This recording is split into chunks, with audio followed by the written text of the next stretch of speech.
सेना में अग्निवीरों की भर्ती में जाति और धर्म के बारे में पूछे जाने पर कंट्रोवर्सी चल रही है। विपक्षी नेताओं के आरोप है कि जाति और धर्म के बारे में पहली बार पूछा गया। उधर सरकार का कहना है कि यह व्यवस्था पहले से लागू है और सेना की भर्ती से जाति या किसी भी धर्म का कोई लेना देना नहीं। हमने विपक्ष के आरोप और सरकार के जवाब की पड़ताल की तो पता चला कि सेना में कास्ट, कम्युनिटी और रीजन बेस्ड रेजिमेंट्स यानी सैन्य दल अंग्रेजों ने बनाए थे, जो आज भी कायम है। हालांकि सेना की भर्ती में जाति, धर्म, समुदाय का कोई रोल नहीं होता। खुद आर्मी ने 2013 में सुप्रीम कोर्ट में एफिडेविट जमा करते हुए कहा था कि सेना में जाति, क्षेत्र और धर्म के आधार पर भर्ती नहीं होती। वहीं रेजिमेंट्स में एक ही क्षेत्र से आने वाले लोगों को जस्टिफाई करते हुए कहा था कि ऐसा एडमिनिस्ट्रेटिव और ऑपरेशनल रिक्वायरमेंट्स के चलते किया जाता है। सरकार के प्रेस इंफॉर्मेशन ब्यूरो यानी PIB ने 10 दिसंबर 2021 को बताया कि सेना में अभी कुल 27 इन्फेंट्री रेजिमेंट्स पैदल चलने वाला सैन्य दल है। इनमें सबसे पुरानी 1705 में बनी पंजाब रेजिमेंट है।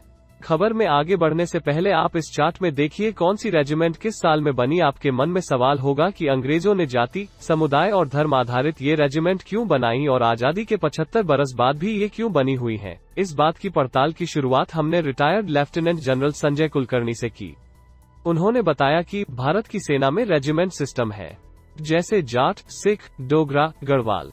भर्ती के बाद जवानों से रेजिमेंट की चॉइस पूछी जाती है, फिर ये देखा जाता है कि उन्हें किस रेजिमेंट में भेजा जा सकता है। इसमें ये पता होना जरूरी है कि जवान की जाति या धर्म क्या है, क्योंकि हमारे रेजिमेंट इसी आधार पर खड़े हैं। बहुत से रेजिमेंट ऐसे भी हैं जिनमें सभी जाति, क्षेत्र, समुदाय के लोग शामिल हैं।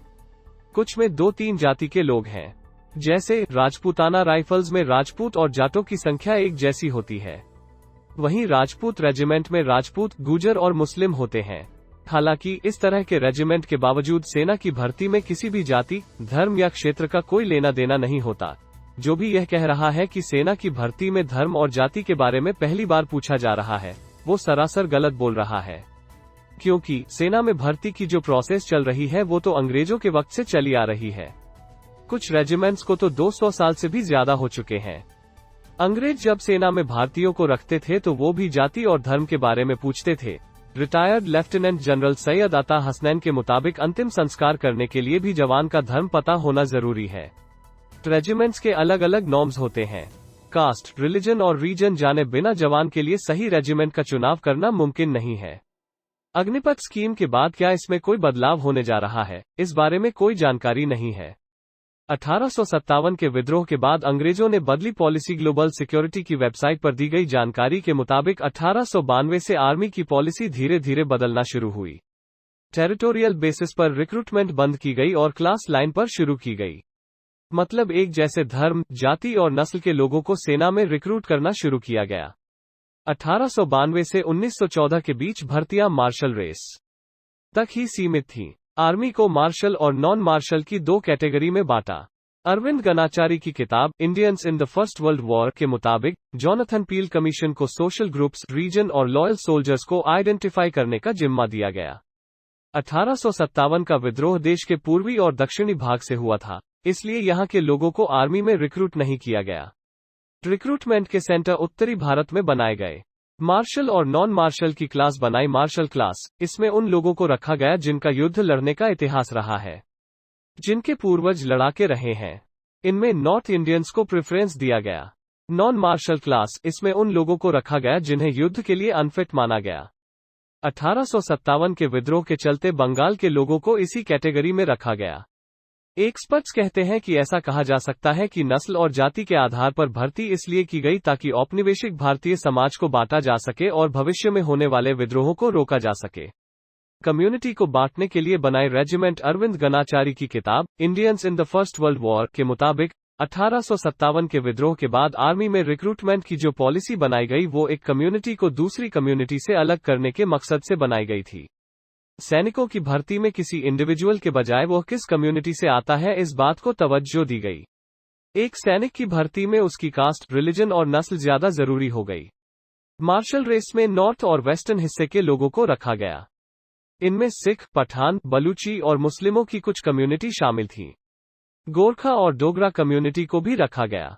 1857 के विद्रोह के बाद ही मजहबी सिख भारतीय सेना में शामिल किए गए और पहली सिख रेजिमेंट बनाई गई।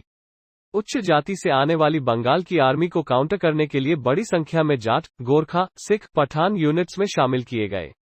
उत्तर पश्चिम में मिलिट्री एक्टिविटीज बढ़ने के चलते ये वर्ग ब्रिटिश अधिकारियों के बीच पॉपुलर हो गए और इससे लोअर क्लास के लोगों की भर्तियां धीरे धीरे कम होने लगी। रेजिमेंट सिस्टम शुरू करने वाले अंग्रेजों ने यह पॉलिसी भी बनाई थी कि भर्ती एक ही जगह से न की जाए। इसके पीछे मकसद ये था कि किसी एक जगह से विद्रोह हो तो दूसरे को उसके खिलाफ खड़ा किया जा सके। 1949 के बाद इस तरह की नई रेजिमेंट नहीं बनाई गई। आजादी के बाद भारत ने अंग्रेजों के बनाए सिस्टम को ही फॉलो किया, लेकिन 1949 के बाद कम्युनिटी, कास्ट या रीजन बेस्ड कोई भी नई रेजिमेंट नहीं बनाई गई। कुछ रेजिमेंट्स को रिऑर्गेनाइज जरूर किया, लेकिन उनके टाइटल के साथ छेड़छाड़ नहीं की। रिटायर्ड लेफ्टिनेंट जनरल कुलकर्णी के मुताबिक, एक जाति या क्षेत्र से जब भर्ती होती है, एक ही जैसे लोग बड़ी संख्या में सेना में आते हैं। इससे इन्हें अपनी इज्जत का ख्याल रहता है कि यदि मैं लड़ाई से भाग गया तो गांव में मेरी इज्जत नहीं रह जाएगी, मेरे परिवार वालों को लोग क्या कहेंगे। ऐसे में जवान भागने के बजाय लड़ता है। यह भी रीजन बेस्ड रिक्रूटमेंट करने का एक बड़ा कारण है। अग्निपथ स्कीम जब लाई गई थी तब यह सवाल खड़े किए गए थे कि इससे तो हमारा सालों पुराना रेजिमेंट सिस्टम ही खत्म हो जाएगा। रिटायर्ड लेफ्टिनेंट जनरल कुलकर्णी के मुताबिक अग्निवीरों को भी रेजिमेंट में ही नियुक्त किया जाएगा। फर्क सिर्फ ये है कि उनमें से 75% का सेवाकाल 4 बरस में खत्म हो जाएगा। बाकी सब जैसा होता आया है वैसे ही होगा। कास्ट बेस्ड रेजिमेंट में दूसरी जाति भी शामिल। इंडियन आर्मी की रेजिमेंट का टाइटल कास्ट बेस्ड है, लेकिन एक ही रेजिमेंट में दूसरी जाति के जवान भी शामिल होते हैं। जैसे राजपूताना राइफल्स में राजपूत और जाटों की संख्या एक जैसी होती है। राजपूत रेजिमेंट में राजपूत, गुर्जर और मुस्लिम होते हैं। वहीं सेना में भर्ती के लिए किसी एक जाति या धर्म का होना जरूरी नहीं है। किसी भी जाति या धर्म के लोग सेना में रिक्रूट हो सकते हैं। रिक्रूटमेंट के दौरान रेजिमेंट की चॉइस भी जवानों से पूछी जाती है, लेकिन यह जरूरी नहीं कि जिस रेजिमेंट को जवान चुने वही उसे मिल जाए। पहले विश्व युद्ध के बाद ब्राह्मण, दूसरे के बाद चमार रेजिमेंट भंग। अंग्रेजों ने 1903 में कास्ट बेस्ड ब्राह्मण रेजिमेंट बनाई थी, जिसे फर्स्ट वर्ल्ड वॉर के बाद भंग कर दिया गया था। इसी तरह उन्होंने सेकेंड वर्ल्ड वॉर के टाइम चमार रेजिमेंट बनाई, इसे भी दिसंबर 1946 में भंग कर दिया गया। 1941 में बनाई गई लिंगायत बटालियन को अगले कुछ सालों में खत्म कर दिया गया था। पहले विश्वयुद्ध के बाद अंग्रेजों ने भारतीय सेना में कई बदलाव किए। दूसरे विश्वयुद्ध के बाद और ज्यादा बदलाव किए गए। इसके बाद भारत को आजादी ही मिल गई। आजादी के बाद सेना में भर्ती प्रक्रिया में सुधार करने के लिए 4 समितियां बनाई गईं, लेकिन किसी ने भी सेना में नई जातीय रेजिमेंट बनाने या भंग करने की बात नहीं कही। 2016 में तत्कालीन रक्षा मंत्री मनोहर पर्रिकर ने सेना में रेजिमेंट खत्म करने के मुद्दे पर संसद में सरकार का पक्ष रखते हुए कहा था कि रेजिमेंट सिस्टम से सैनिकों में एकता बनी रहती है। हर जंग में रेजिमेंट सिस्टम सफल रहा है, इसलिए इस सिस्टम को भंग करने का हमारा कोई इरादा नहीं है। सिर्फ 3 जाति के लोग ही बन सकते हैं प्रेसिडेंट के बॉडीगार्ड। 2013 में आर्मी ने सुप्रीम कोर्ट में यह बात एडमिट की थी कि प्रेसिडेंट के बॉडीगार्ड सिर्फ हिंदू राजपूत, हिंदू जाट और जाट सिख ही बन सकते हैं। ऐसा सिर्फ फंक्शनल रिक्वायरमेंट के लिए जाता है। इसका किसी भी जाति या धर्म का पूर्वाग्रह नहीं है। राष्ट्रपति भवन में होने वाली सेरेमोनियल ड्यूटीज के लिए एक कॉमन हाइट, बिल्ट और अपीयरेंस जरूरी होता है।